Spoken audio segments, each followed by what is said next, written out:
Good morning, everyone, and welcome. Unless I'm deceived, I think I'm seeing a glimpse of sunshine out to one direction on the 10th, so perhaps that's a really good omen.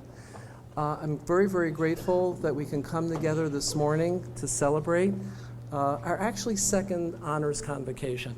Our first honors convocation was 2 years ago, and we skipped a year. And then we decided that we would coordinate honors convocation with what we hope will be the link to commencement. So from this point on, I guess that isn't sunshine. From this point on, honors convocation will always be the day before graduation. So you can already mark the date next year, May 15th, Friday. The graduation of our charter class and honors convocation will be on Thursday, May 14th. I'm grateful to everyone for the accomplishments of the people who will be honored today, and I'm also grateful for all of those who supported the people along the way. When you hear the awards being given, please understand that these are individual accomplishments, but they're done with the help of loved ones and family and friends, and it's great to have you here to celebrate with us. Is that going to work? That works. It's still ringing better.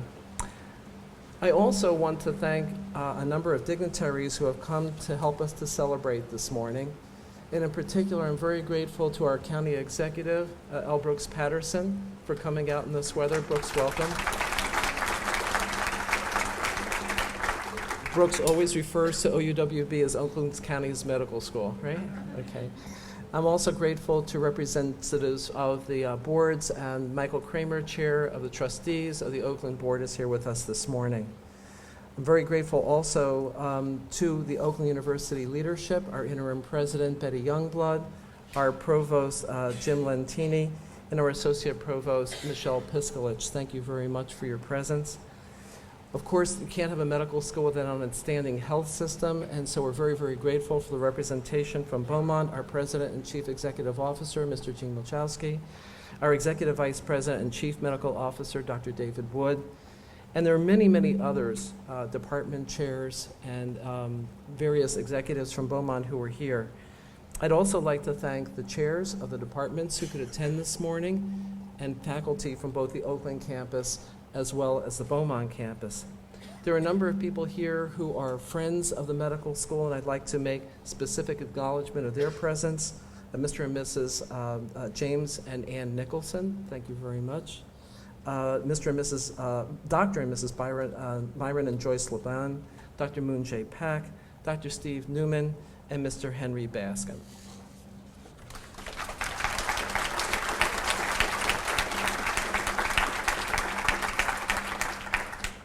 This year we have a very special keynote speaker, Dr. Chip Shoba, who is Dean of the Geisel School of Medicine at the Dartmouth College. Yeah, I could give you his entire CV. It would go on, and it might consume most of the morning. Let me give you the highlights. A very gifted surgeon, a surgical oncologist, chair of the Department of Surgery at the Penn State University. Following that, became Dean of the Ohio State University School of Medicine, and then ended his last round, or his current tour of duty, at the Geisel School of Medicine at the Dartmouth College. A clinician scientist funded by the NIH for many, many years. He turned his scholarship attention to an area which is probably unexplored, and that is the scholarship of leadership in medicine. And his approach to how leadership is developed and refined is rather special and very unique. I know I had the privilege of going last June and spending a week on the Dartmouth campus, actually taking a formal course under Dr. Shoba's leadership. The members of the charter class and every class thereafter, when they asked me what they really want in addition to the educational program, say, can you teach us something about leadership? So it became a natural for me to extend the invitation to my colleague, Dr. Chip Shoba, and I ask you to join me in welcoming him to the podium as our keynote speaker.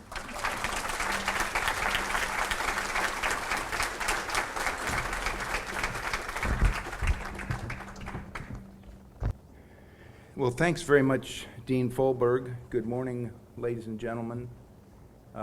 In particular, students. This is, in a sense, is your day, and this kind of day will become a part of the tradition of the medical school and university long into the future.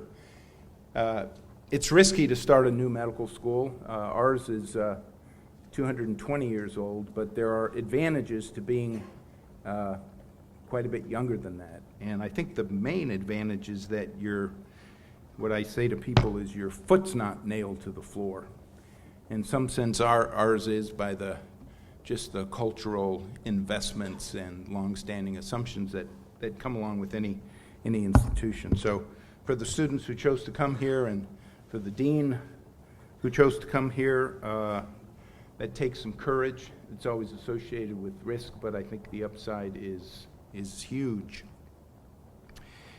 Now, suppose I were to ask you, what is a physician? And your answer is something like, a physician is a person who has a medical degree conferred by a university, is licensed to practice medicine, and takes care of patients. So your answer provides me with characteristics that describe and identify that entity. Suppose I then ask, what does it mean to be a physician? And in response you say, to be a physician is to be educated, competent, devoted, and compassionate. The first question, what is a physician, is answered with reference to other entities such as patients or hospitals or insurance companies, and yes, RVUs. The second question is answered with regard to what it means to be a physician, such as being committed, being professional, being honest, being caring. In contrast to the first question, the question of the meaning of anything is always answered in reference to other meanings. If we now ask which of those two questions come first, it will become clear, I think, with a bit of thinking, that what it means to be a physician is the basis for a physician being prepared the way he or she is, or at least it should be. In other words, what it means to be a physician is prior to what kind of thing a physician is. If I understand what it means to be a doctor, I'll know what is required to make a doctor. The inquiry into what it means to be a doctor is not only different from the question about what kind of thing is a physician, it is also prior, for the meaning ultimately explains the entity. Now, I use this illustration because I believe this is the approach that Dean Folberg is weaving into the fabric of Oakland University's William Beaumont School of Medicine. This is a school, it seems to me, that starts by asking what it means to be a doctor. The entire curriculum, from its emphasis on the holistic review to ethics and professionalism to the capstone project, is designed around this philosophy. We need more medical schools to adopt this approach, as I see it. Once you've got the being foundation solidly in place, the knowing and the having and the doing will all fall into place.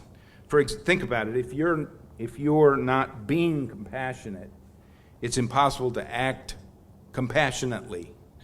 Similarly, if you're not being a physician, it's impossible to act like a physician. To the students, in the end, you will be defined by your commitments, not your awards or your grades. Your teachers, as you know, and I heard about this from you just 10 minutes ago, your teachers are committed to making available for you the best education possible, and in so doing, they're taking a stand for you. They're committed to you. Your clerkship directors are committed to making your clinical skills be as honed as possible, and in so doing, they're taking a stand for you. When a surgeon takes on a tough case, she's taking a stand for her patients and their health. But there's danger involved. The patient may have risk factors that increase the likelihood of complications and a poor outcome. The operative procedure may be lengthy. It may require extensive dissection and result in major blood loss and transfusion. The patient may die.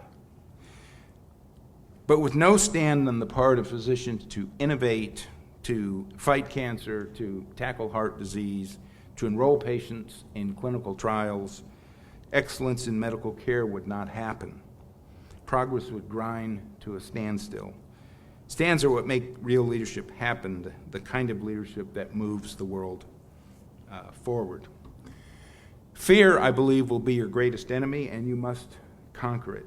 Otherwise, it will drag you down, tempt you into settling for mediocrity, obscure your commitments, and shake your trust in what you truly care about. As Frank Crane said 100 years ago, you may be deceived if you trust too much, but you will live in torment unless you trust enough. And inevitably, at some point, you will all fail. Perhaps you've already experienced a major disappointment as a medical student or before. Perhaps you had a setback where you didn't succeed or even felt like a loser. More of these stumbling blocks are on the horizon because it's just part of being human. But they can be invaluable learning opportunities. And it's the perspective you bring to the challenge that makes all the difference in the world. The story of the two cancer researchers illustrates the power of perspective. A few years ago, I was visiting a comprehensive cancer center and had the opportunity to meet with several of the junior faculty, as is generally the tradition when you visit other institutions. It was grant deadline. So many of the investigators were busy putting the final touches on their work in order to get things ready to be submitted to the National Institutes of Health. I happened to be about 10 minutes early for one of my meetings, and so I strolled down one of the adjacent halls, and I walked by one open door where a researcher appeared to be very busy at work. Not wanting to disturb him, but somewhat curious by nature, I stuck my head in the door and I said, how's it going? And the investigator paused and looked up, annoyed by my intrusion, and said, can't you see I'm writing a grant? I hate this work. I know I'm going to get the shaft from the panel that reviews my grant, but my chairman insists that I get funded. So I promptly apologized for my interruption and made my way back to my scheduled appointment. A short time later, I met with another researcher who was similarly hard at work. Her desk was covered with reprints and gels and papers and manuscripts and all of the kinds of materials you need to put together one of these large proposals. And I said to her, that looks like really hard work. And I bet it can be discouraging knowing that the chances of getting funding are so unfavorable. The relatively young woman stood up from her computer and replied while sipping her coffee, it is hard work, and it requires a lot of dedication. I know it's going to be many hours before I finish this proposal, and I know the chances of getting funded are not very much in my favor. But it's a labor of love because I'm discovering a cure for cancer.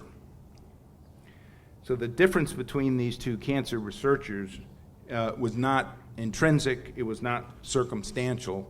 As the story illustrates, the context or the perspective that we create powerfully impacts the way we live and experience our lives. Our effectiveness and fulfillment in life is not so much a function of what we're doing as it is a function of the context inside of what we're doing. The first scientist saw his circumstances as a seemingly hopeless situation manifested as an outwardly defeatist attitude, as determining his experience. His focus, so it seemed, was on content, and perhaps he lived a content-driven life. In contrast, the second researcher seemed to have more of a context orientation in her life. Rather than seeing herself as a victim of her circumstances, she appeared to be more interested in being the author of her own future. Her stand for curing cancer was inspiring, to say the least.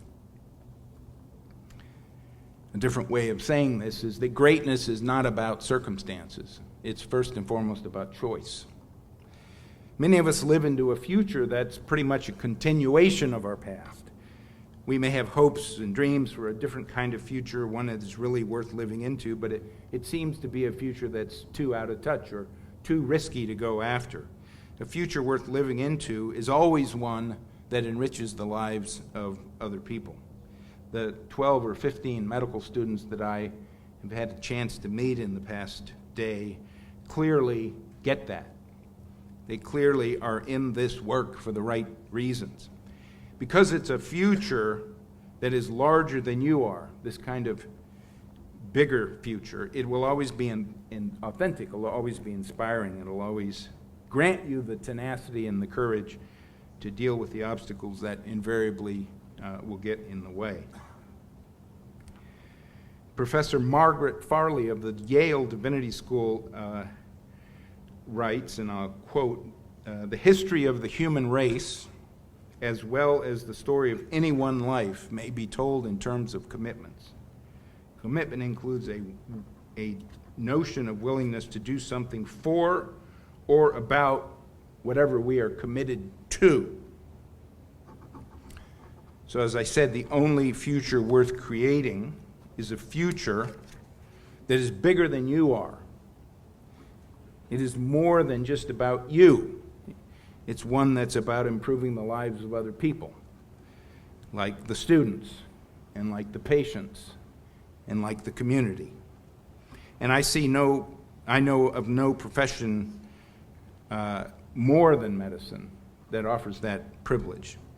To quote the playwright Howard Sackler, to intervene even briefly between our fellow creatures and their suffering or death is our most authentic answer to the question of our humanity. So this notion of a stand, I think, is powerful. It comes from the inside, and it's an expression of what you really care about, your most cherished commitments, your most, valued beliefs. Your stand in action is your most fundamental expression of your true self. You can discover if you're really committed to something, it's virtually impossible to not act on it. An example for me that was quite illustrative was many years ago when I had the opportunity to spend 45 minutes with Ted Williams, arguably the greatest baseball player, the greatest hitter of all time, when he was a patient in our teaching hospital at the University of Florida. I was a young surgeon in the Department of Surgery. This was 1992. Mr. Williams was in the hospital for a fairly straightforward procedure, and I had the privilege of spending time with him, which was a thrill for me because he was one of my father's baseball heroes, and I had a collection of Ted Williams baseball cards.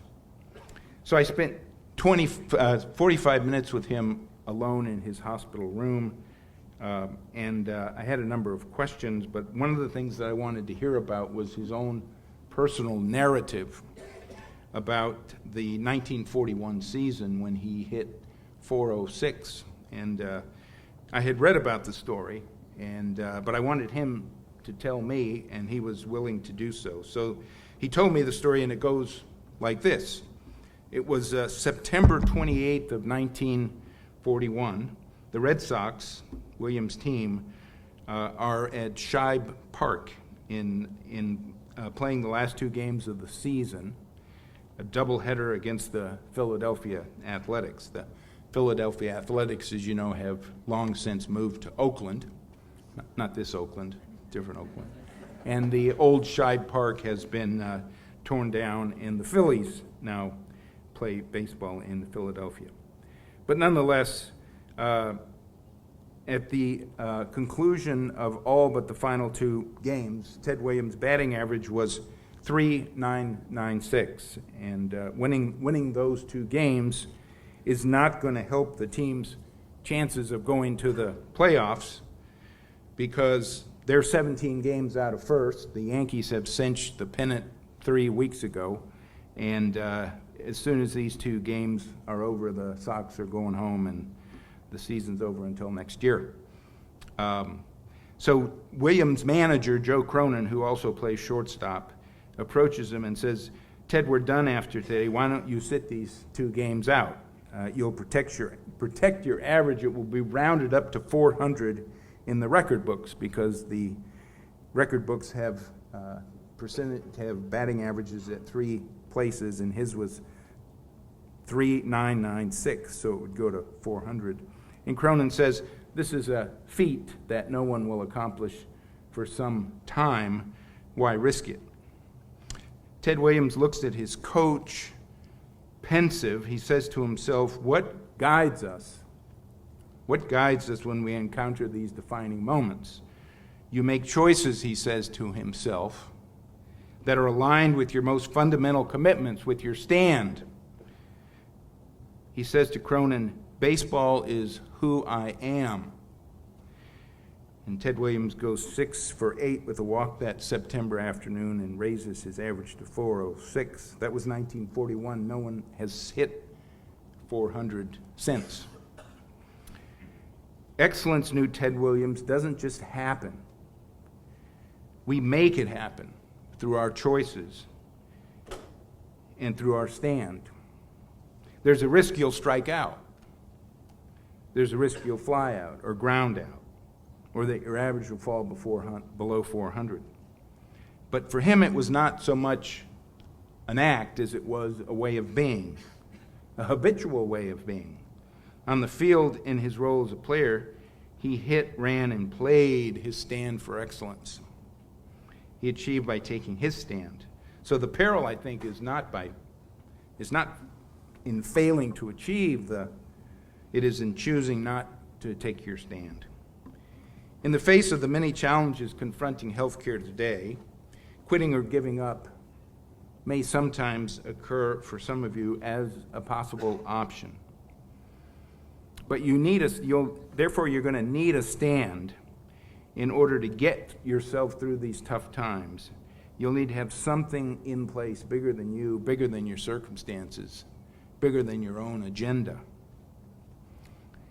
And as they are lived out, your commitments create something to which other people can also be committed and have a sense that their lives is also about something bigger than themselves. You might call this or think about this as kind of a multiplier at the Beaumont School of Medicine. Dartmouth President John Sloan Dickey in 1946 told his students at Convocation, he said, "The world's troubles are your troubles, and there is nothing wrong with the world that better human beings cannot fix. Education is at the core of producing better human beings, and giving back is at the core of producing a better world."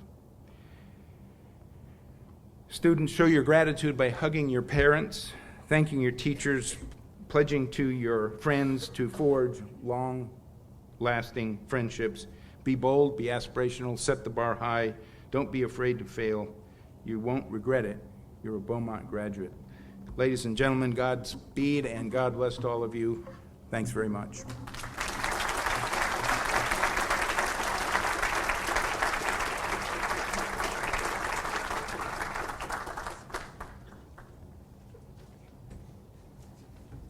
To continue on the theme of inspiration, I'd like to invite a special faculty member. All our faculty members are special. One had an extraordinary year, Dr. Skip Walton.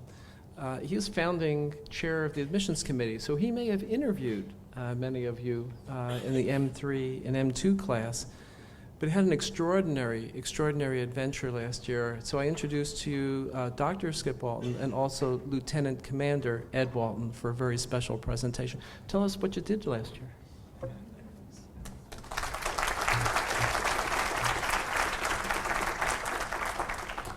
Thank you, Dean Folberg. Good morning to all the honored guests, and congratulations to today's honorees. When I cared for a critically wounded American soldier, if they could speak, they always asked me 2 questions. First, how's my buddy? And secondly, when can I go back out on the line? It humbled me to see that kind of bravery. The word hero is used much too lightly these days. How many of us would go to work each day with the knowledge that walking out that door might result in us being critically injured, or that we might not come home at all? At a gathering of Gold Star families, those who had lost a loved one in action, Lieutenant General John Kelly of the United States Marine Corps, who he himself had lost a son in Iraq, shared these reflections. I can tell you all here tonight that when future generations ask why America is still free, while the heyday of al-Qaeda and their terrorist allies was counted in days rather than in centuries, as the extremists themselves proclaimed, our hometown heroes, soldiers, sailors, airmen, Coast Guardsmen, and Marines can answer, because of me and people like me who risked all to protect millions of my countrymen and women who I've never met, nor who will ever know my name. And those families who have lost the light of their lives can say to every American, that was my boy or my girl who stood their post and did their duty into eternity for you. My experiences overseas will leave me forever grateful, because I saw personally the sacrifices our service members and their families are willing to make for us and for our freedom every single day. All members of the Oakland University William Beaumont School of Medicine community, students, faculties, and staff who have served, this flag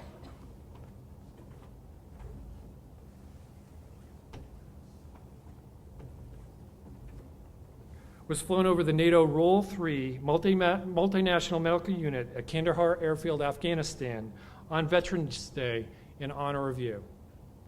Thank you for your service.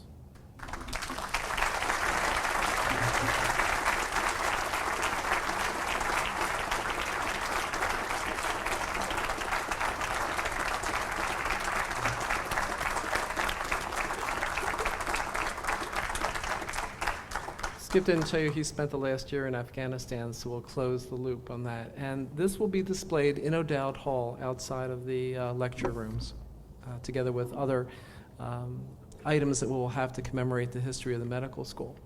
So now I'd like to call upon Dr. Angela Nuzzarello, our Associate Dean for Student Affairs, for the awards.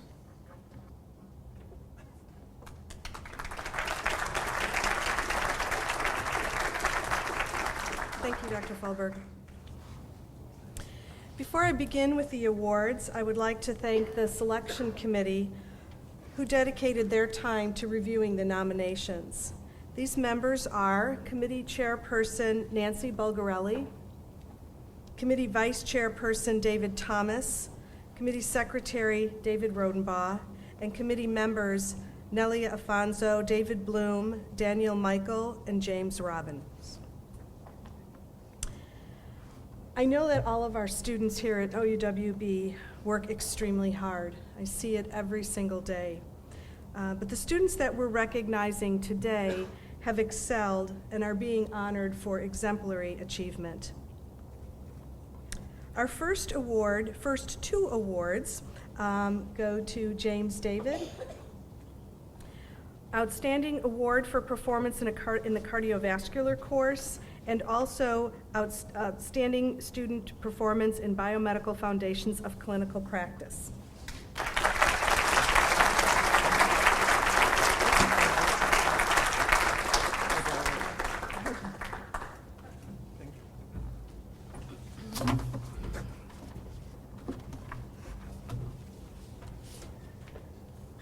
Our next awardee is not able to be here today. Benjamin Kipper was awarded for Outstanding Student in Biomedical Foundations of Clinical Practice 2.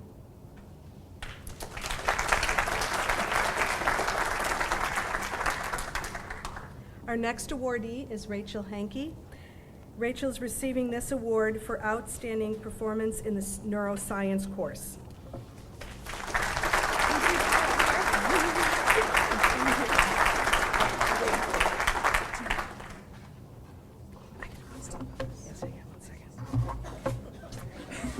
sorry, I'm having some.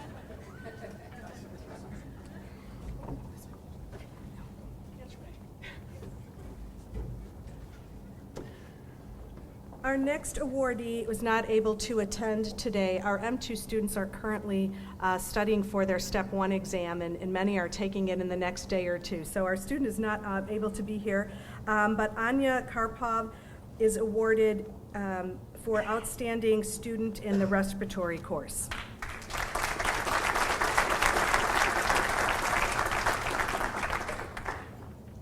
And our next awardee is Jeffrey Stusick for Outstanding Performance in the Promotion and Maintenance of Health Course 1, and he was not able to attend today.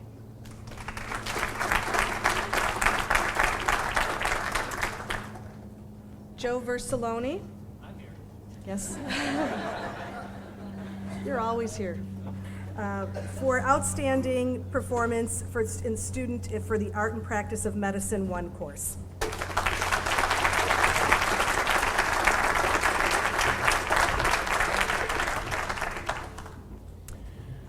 Our awards for the M2 year, our first award is to Jacqueline Pastuski for Outstanding Student in the Art and Practice of Medicine 2 course.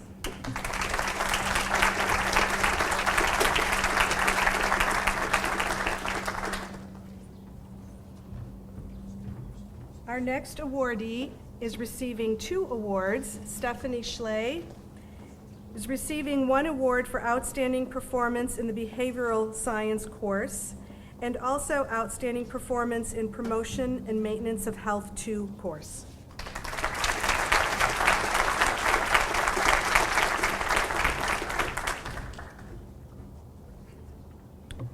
Our next student awardee is Elizabeth White, who is receiving award for Outstanding Student in Evidence-Based Medicine.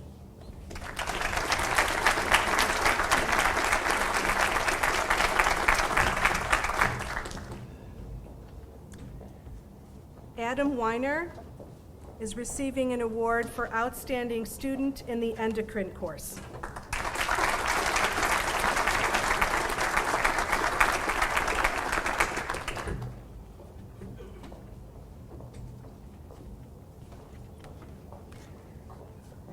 Sarah Singer is our next awardee for Outstanding Student in Heme and Lymphoid course.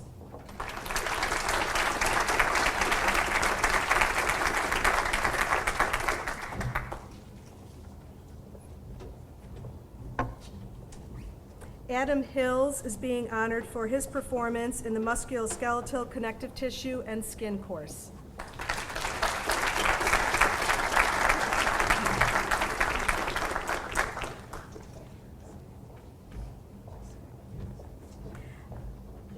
Jacob Bingham for Outstanding Student in Gastroenterology and Hepatology course.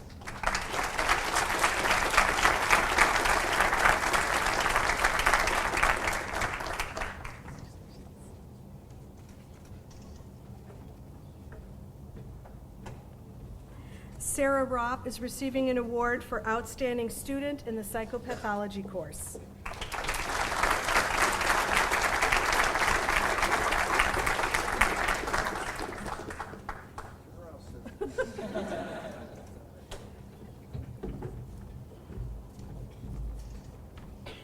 And our next awardee is receiving 2 awards. Jonathan Goike is receiving 2 awards, one for Outstanding Student in the Renal and Urinary course and Outstanding Student in the Reproductive course.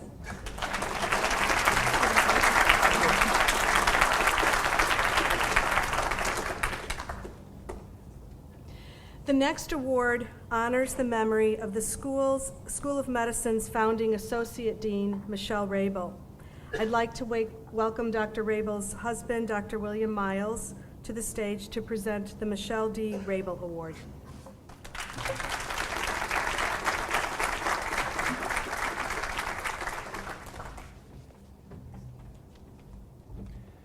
Thank you, Dr. Nuzzarello. Good morning, everyone. And I'd like to extend my congratulations as well to the award recipients here this morning. I wish all of you, but especially the students, could have met and come to know Dr. Michelle Rabel. But in a way, you do know her. Her presence is felt every day within the culture created and nurtured here at this medical school, because during the early days of the formation of this school, Dr. Rabel had a tremendous influence on that culture.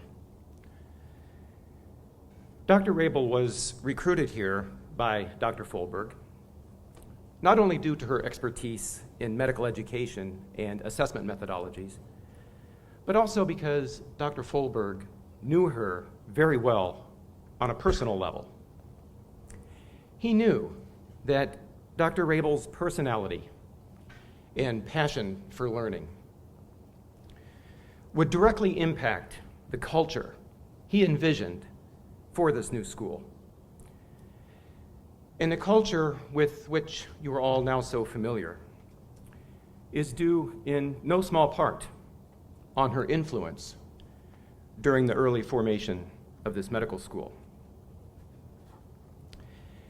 As most of you know, Michelle Rabel died on June 21st, 2010, while undergoing treatment for acute myeloid leukemia. While undergoing chemotherapy, she had told me how disappointed she was that she might not ever meet any of the students who matriculate into this medical school. And she told me she was fearful that her contributions to the formation of this school might be forgotten in the event of her death. I promised her I would not let that happen.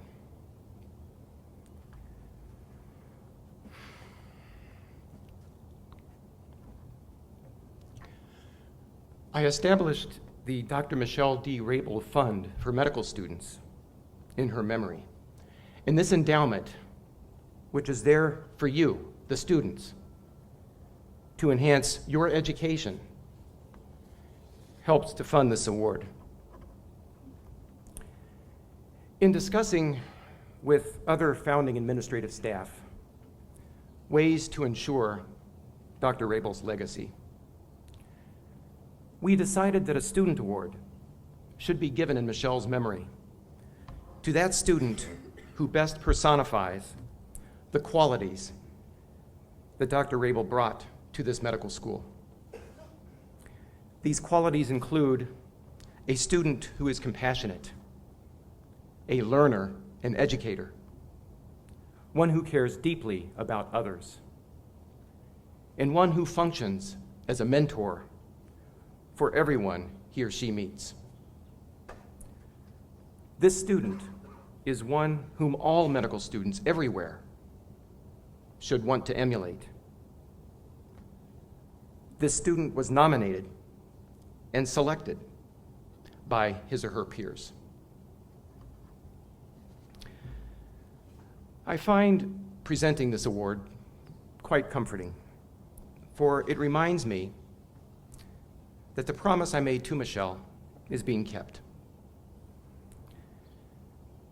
Michelle, you and your contributions are not forgotten. And as Dr. Folberg told me shortly after you passed away,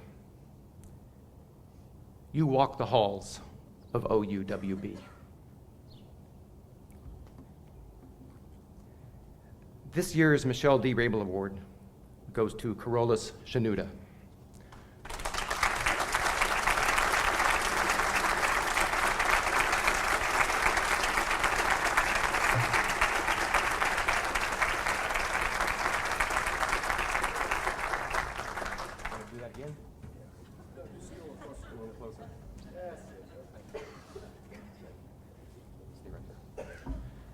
I'm going to have Carolus stand up here for just a minute because I want to read some of the comments offered by his peers as to why Carolus was nominated for and received this award. I nominate Carolus Shanuda for the Dr. Michelle D. Rabel Award. I had the great fortune of being on the same team-based learning group with Carolus, and I experienced his helpfulness and humility firsthand. He consistently demonstrated his academic ability and impressive work ethic.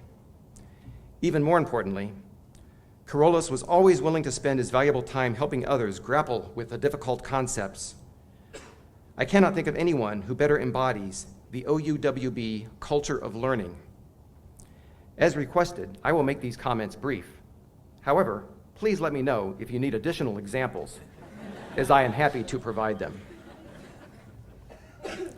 Carolus Shanuda is, without fail, this is another student's nomination, one of the brightest members of the class of 2016. Not only does he excel in our courses, but he also excels at being a great classmate. Last year, during MedBall, we held mock elections. By a landslide vote, Carolus won Best Teacher Award. Consistently, Carolus is helping others learn, even if that means that he is taking time away from topics that he might be struggling with. Not only is he a great teacher and tutor, but he is always willing to discuss material, reason out details, assist in learning, and he also excels in the anatomy lab.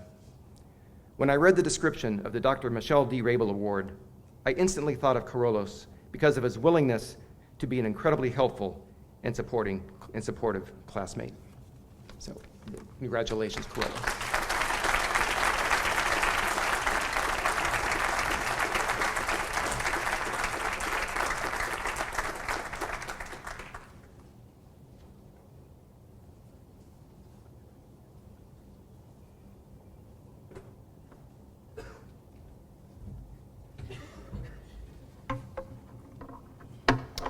Good morning, everyone.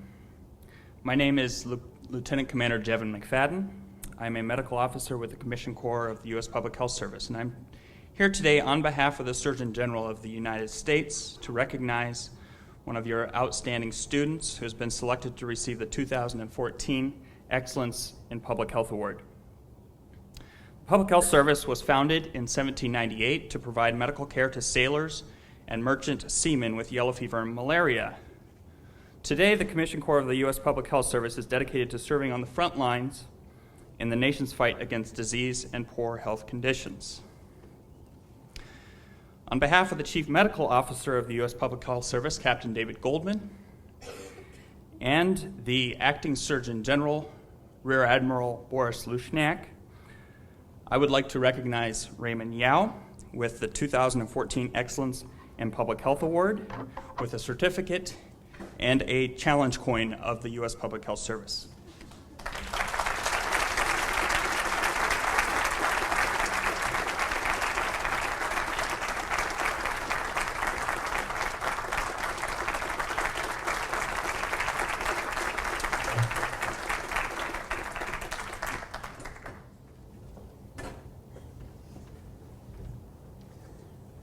We describe OUWB as a community that serves the community, and an important component of that community, of course, is the faculty.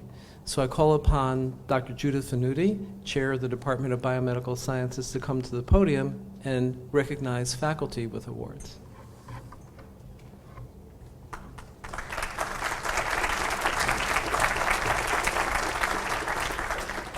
Thank you, Dr. Fulberg, and I'd like to add my congratulations to the student awardees. Congratulations. I'd also like to take a moment to thank the Faculty Awards Committee who helped determine today's award recipients. They are Michael Corey, Christopher Milback, Nagaraju Pradeep, Timothy Page, and Stephanie Swanberg. It is with great pleasure that I recognize the exceptional work of the School of Medicine faculty. Our first award is the Award for Outstanding Basic Science Educator. This award is presented to a basic science faculty member for their contribution to the educational mission of the School of Medicine through a major commitment to teaching. This year's recipient is recognized for his creation of a new anatomy course for first-year students and for guiding the development of a new state-of-the-art anatomy laboratory, of which OUWB is very proud. He is also recognized for his exceptional efforts to integrate structural and clinical anatomy. The 2014 Outstanding Basic Science Educator awardee is Dr. Mark Hankin.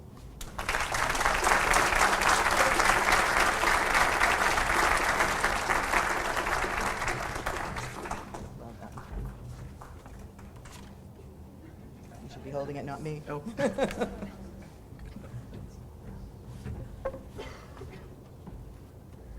The Outstanding Clinical Science Educator Award recognizes a clinical educator with significant accomplishment in curriculum and instructional development and delivery. This year's awardee has built the Art and Practice of Medicine course as an introduction to clinical medicine for first and second year medical students. Her program effectively integrates clinical content with basic science and other longitudinal courses.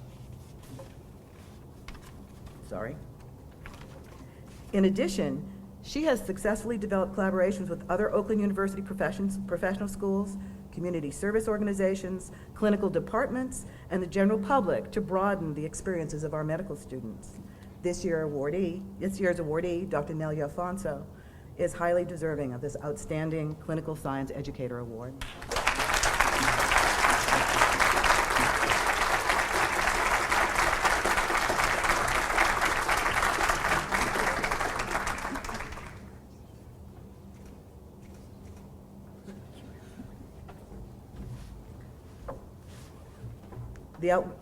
The Award for Outstanding Faculty in Educational Innovation or Research recognizes significant educational innovation or research.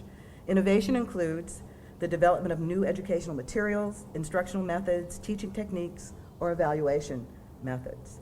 The recipient of this year's Educational Innovation and Research Award has conceived of and implemented numerous electronic solutions for delivering portions of our curriculum. He has been the go-to person for IT needs of our faculty, and most noteworthily, has developed an electronic process for student peer evaluation. Please join me in congratulating Dr. David Rodenbaugh as Outstanding Faculty in Educational Innovation and Research.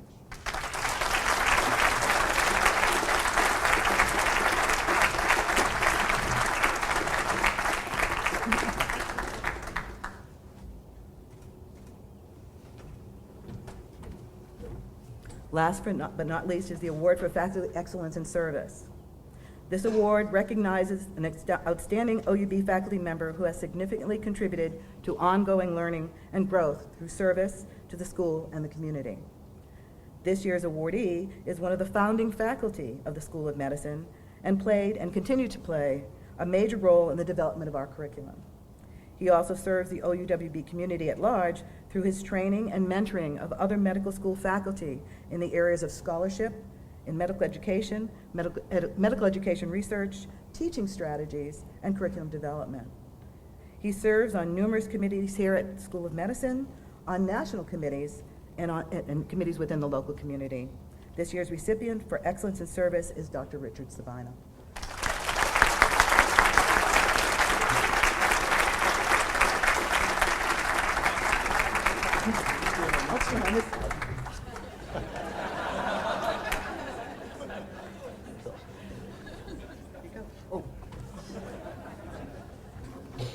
I'll turn this over to Dr. Fulberg again.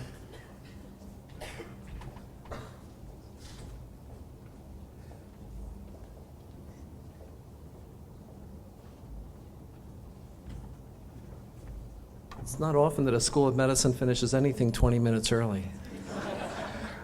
I'd want to, before we conclude with all the congratulations that need to be offered and escort you back to Meadowbrook Hall for a really wonderful celebratory lunch, I want to express on behalf of the school our gratitude to people who put this celebration today, the technical components of it, namely the members of my dean's group, and especially the administrative staff led in coordination for this event by Kathy Welch, who was in the back of the room. So thank you very much.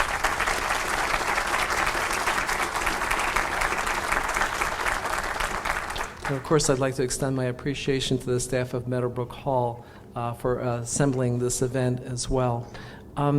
Finally, if you have never been to Meadowbrook before, because we do have some people who are new to the area, family of students, please enjoy this, because the lunch that will be served will also include some time to stroll through the hall, and I believe that the Dean's Group has arranged for docents to take you on some historical tours. So if you've not been to Meadowbrook, this is a great time to do this. So please let me conclude by congratulating everyone, the recipient of the student awards, the recipient of special awards, the school, thank you very much, Skip, and the faculty. And congratulations to all of you for coming to help us to celebrate this very, very special event. let's plan then on getting together next year on May 14th, 2015 for our next honors convocation, and then a really main event, May 15th, 2015, graduation of the charter class of Oakland University William Beaumont School of Medicine. Thank you all. Enjoy your afternoon.